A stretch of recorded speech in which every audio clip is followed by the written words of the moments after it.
Gisho nagira ngo mbasangize nakibonye hano, icyo gitangaza nakibasangije, reka nanzurire numva ku kindi gitangaza nabonye, ngira ngo namwe mu gikoze y'imitwe y'intoki murushaho gukunda ahantu. Ni umwuka wihariye wa hano. Iyo uje utuje ukarenga hariya kuri kaburimbo ugapfa gukandagira kuri iriya mbuga umwepiskopi yashyizemo ishusho, wumva muri wowe ikintu cyari kikuremereye gisa naho kibohotse, gisa naho kikuvuyeho, ukavuga uti ndumva ntekanye. Ibyo nagira ngo mbibasangize kuko ni ubuhamya nanjye mbaha nabonye kenshi, ngo namwe nagira ngo mubone uje utekanye. Nubona wenda ugishidikanya wongere usubire inyuma hari ugarukire ko n'inshuro 5 uzasanga umwuka wa hano udasanzwe. Ni umwuka w'ubutagatifu, ni umwuka w'ububasha Bikira Mariya agira ngo twese dukoreho tujye kumwamamaza ari uko twamwiboneye, ariko tuvuga tuti mubyeyi, ntabwo tuvuga gusa uko twakubwiwe, ariko koko uragahebuza, uri igitangaza, ibyiza byawe nanjye nabikozeho, komeza ubinkorere ubone iteka ryose. Amen. Ni byiza ko diyosezi ya Ruhengeri ifite ahantu hasobanutse abakristu ba katedrali ya Ruhengeri ndetse n'abavuye mu zindi paruwase bashobora guhurira bari kumwe n'umushumba wabo n'abayobozi babo, bagasenga bisanzuye, bagashimira Imana, bakayisingiza kandi bakungurana n'ibitekerezo. Icyo nicyo cyari kigamijwe aha hantu, hahitamwo ahantu hatoranywa. Mbere yo kuvuga impamvu rero aha hantu hashyizweho, reka mu buryo buvunaguye twibukiranye icyatumye haturwa umubyeyi Bikira Mariya, noneho tunarushaho kubyaza umusaruro aha hantu, turushaho gucengerwa n'akamaro kaho n'agaciro kaho. Iyi mbuga yashoboraga gutunganywa noneho kuko abakristu bakajya bahurira n'abasaserdoti babo bakahaza, bikarangirira aho ngaho hatabaye umuhango wo kuha umuvugizi no kwegurira Imana. Kuki rero byakozwe? No kugira ngo mbere na mbere tujye mu gihe cya Kiliziya, amateka Kiliziya irimo natwe tuyibonemo. Ku cyumweru tuzahimbaza umunsi wa Ascension, Yezu Kristo asubira mu ijuru. Icyo gihe yarashoje ubutumwa bwe, noneho akurwa na Roho Mutagatifu. Tuzibuka ko yamuduhaye icyumweru kizakurikiraho kuri Pentecoste. Turi rero mu gihe cya Roho Mutagatifu. Kuvuga Roho Mutagatifu ni ukwerekeza kuba afatanya ubutumwa, ari we Bikira Mariya, ingoro ye n'umunyamabanga we. Bityo rero kugira ngo abakristu bibone mu gihe Kiliziya irimo, byari ngombwa ko bibutswa ko Roho Mutagatifu ari uyobora Kiliziya, kandi akabikora afatanyije n'umubyeyi Bikira Mariya udahwema kuduhanura no kutwibutsa ubutumwa Yezu Kristu yazanye. Ese ibyo bibaye kuki noneho byabaye ngombwa ko tuhegurira uwo mubyeyi? Reka nabyo turusheho kubyumva, twongera kwibuka uko Bikira Mariya asohoza ubutumwa bwo kugira ngo atugarurire ku byo Yezu Kristo yatwigishije, aho Bikira Mariya yagiye abonekera hose. Reka mvuge ku buryo bwihuse hamamaye Guadeloupe, Lourdes, Fatima, twakongeraho na Bane n'ahandi. Atanga ubutumwa tubonera mu nkingi 3 Musenyeri Vincent yatwibukije: gusenga, kwihana no gusiba.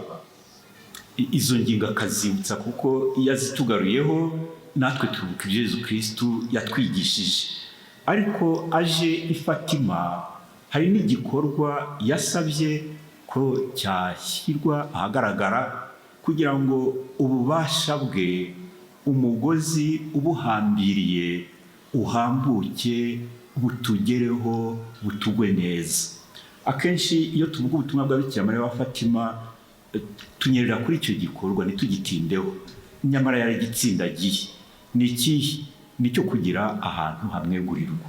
Noneho ntatange ubutumwa asa n'aho atisanzuye, kuko rero aho Bikira Mariya yagiye atanga ubutumwa hose, aho mbaze kubibutsa, yavugaga atisanzuye, akavuga amagambo abaze, kuko yabaga yugarijwe na cya gikoko batubwiye kiri imbere ye, kigira ngo nyine cyasamire abana be abyarira ku musaraba. Avuga yihuta, ari nayo mpamvu dukunda gukoresha ijambo kubonekerwa, ni nko kuvuga ngo ni nko kubona kibona umwe.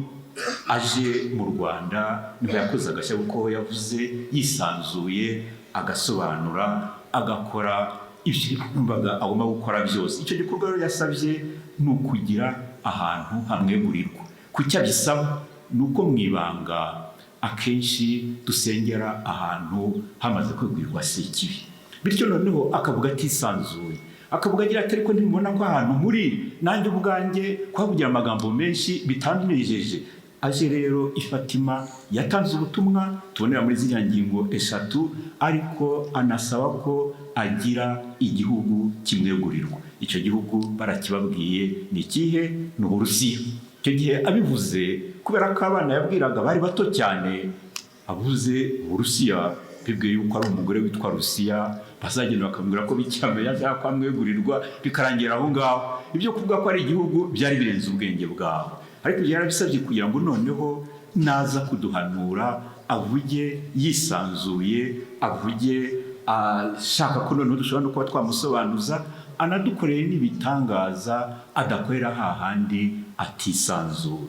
Ibyo nibyo byatumye hano naho hegurirwa umubyeyi Bikira Mariya umwamikazi wa Fatima. Kubikora ni ukwigerezaho, kubikora ni ukujya ku rugamba rutoroshye, kuko noneho Sekibi arwana nawe yimaze inyuma, kuko abagira ati ntacyo ngikiza, kuko bwa bubasha nibumutwikira sinshobora kuba nkimushyikiriye. Bityo rero dukunda kuvuga ngo yaratubwiye ngo niduhinduke, nidusenge, ariko ibyo kuvuga ngo tumwegurire ahantu dutuye, tumwegurire ibyacu, ibyo ngibyo birahanda. Kuko iyo ubikoze Sekibi akwereka ko noneho mugiye kubonana, ariko n'ububasha bw'Imana bukagutwikira. Ibyo rero icyo nagira ngo mbasangize ni uko twabibonye mu ntangiriro yo gukora uwo muhango wasabaga ubutwari, ariko rero kutawukora nabwo ntacyo bimaze, kuko ukomeza kuba ingarukamuheto ya Sekibi. Twawukoze mu bihe bitoroshye, nimugoroba abo twari kumwe mwabibonye, iyi ngoro, iyi mbuga yeguriwe Bikira Mariya, aho mwicaye aho ngaho ntabwo hari itaka, hari amabuye, ntacyagaragaraga. Ariko tubikora tugira ngo turiya ubwo mubyeyi wabisabye i Fatima, tugiye kubikora kugira ngo ububasha bwawe natwe tuzabutangariza abandi twarabubonye. Ibyo rero byabaye kuko iyi ngoro igitangira ikiyubaka, ariko uwo muhango wapfuye gukorwa. Noneho aho dukomanze hose tugira tuti turagira ngo ingoro ya Bikira Mariya yubakwe, bagahita bakuba kabiri n'ibyo bagomba kutugenera, ku buryo mu gihe gitoya yari imaze kubakwa. Icyo nicyo gitangaza cya mbere nabonye hano, uretse gushyirwa ubwoba abantu bakahatoranya, hari mbese imyanda yose ubundi mu Ruhengeri babaraga aho bajugunya bayizanaga hano, kugira ngo nyine umuntu avuge ngo agiye kubaka ingoro y'umubyeyi. Byari ibintu bikomeye cyane, ariko uwo mubyeyi byari kugira ngo noneho tujye tuvuga ububasha bwe twarabukozeho, twarabubonye. Tumaze rero kubikora, icyo gitangazo cyaragaragaye, n'ubu ikimenyimenyi namwe murabyibonera. N'abamaze kubabwira ijambo barabigarukaho, ariko intangiriro bazongera kubereka muri filime, intangiriro yari ukwigerezaho, kuko nta cyari gihari, ariko yahise yerekana ububasha bwe, kuko ko umwiyeguriye atari wakwiye gutinya Sekibi, ahubwo yari akwiye guhora yubura amaso akareba ububasha bwa wa wundi uvuga ati nimunyemerere tugendane, nabarazwe ku musaraba, nimuhumure ntacyo muzamburana.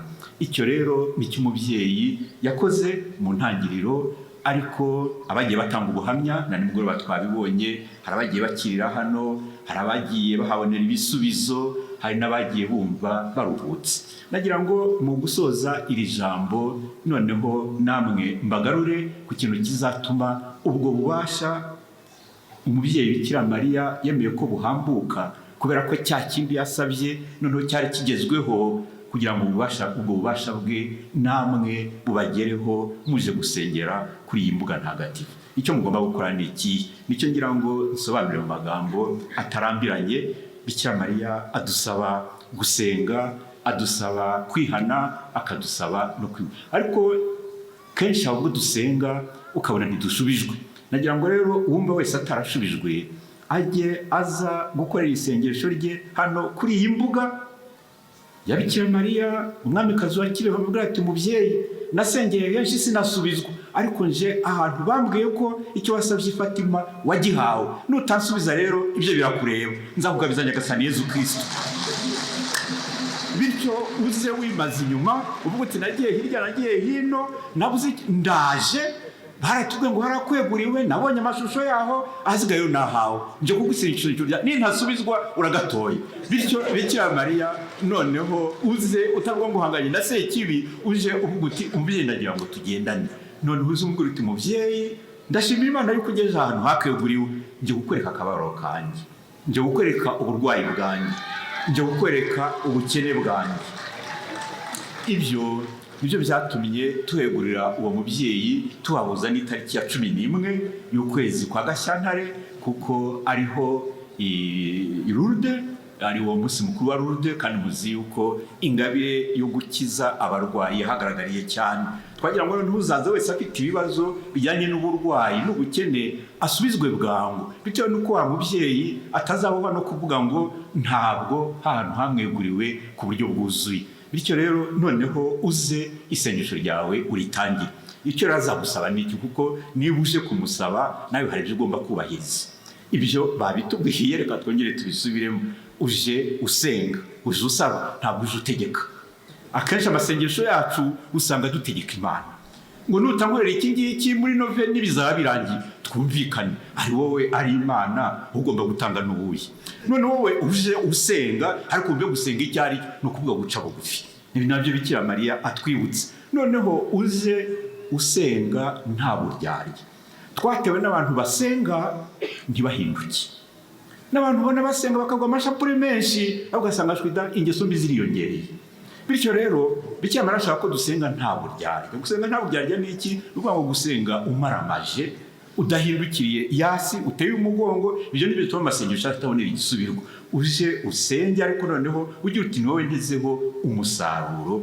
Noneho muri kwa gusenga kwawe ugira uti, mubyeyi, nje kugana isi nayiteye umugongo, nzongera kwisubiramo ariko nabonye igisubizo. Ushobora gucibwa intege no kugira uti, ariko ko numva namaramaje ariko nkaba ntasubizwa.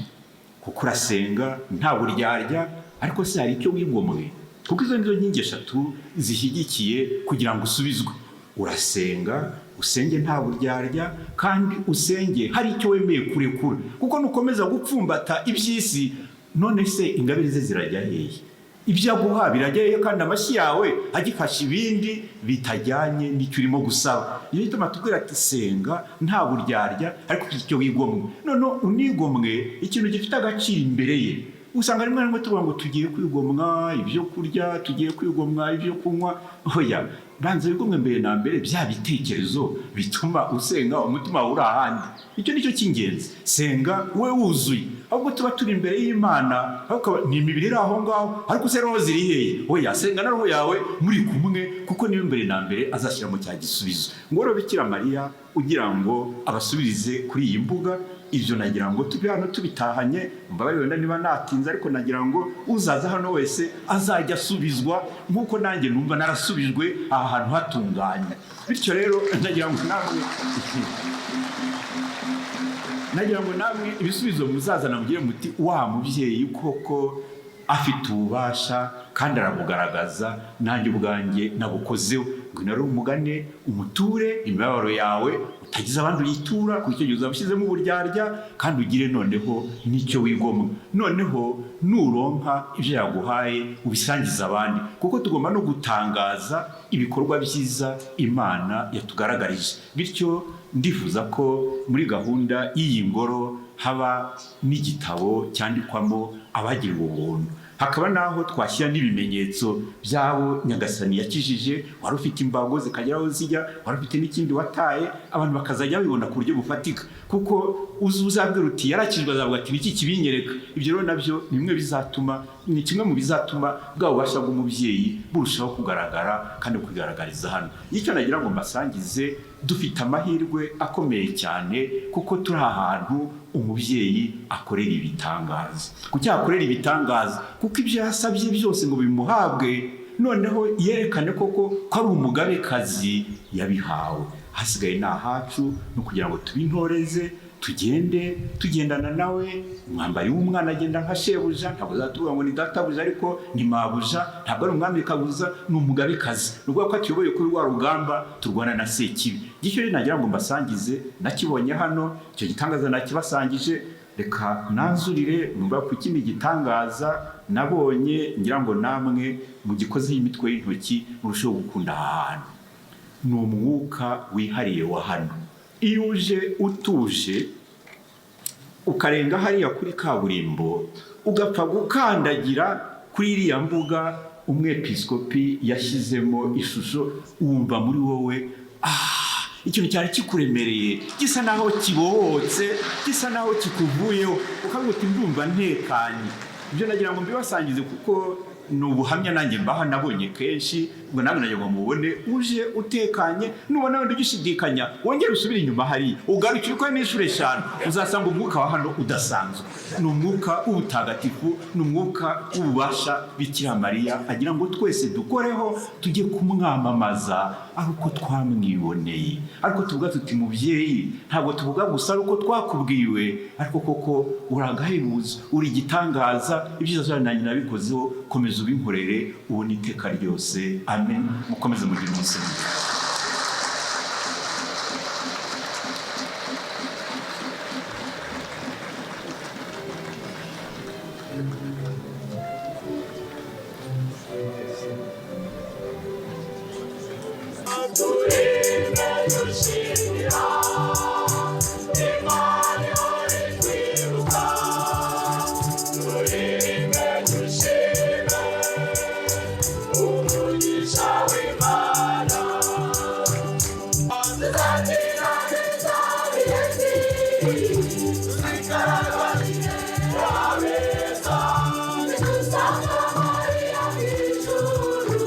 Why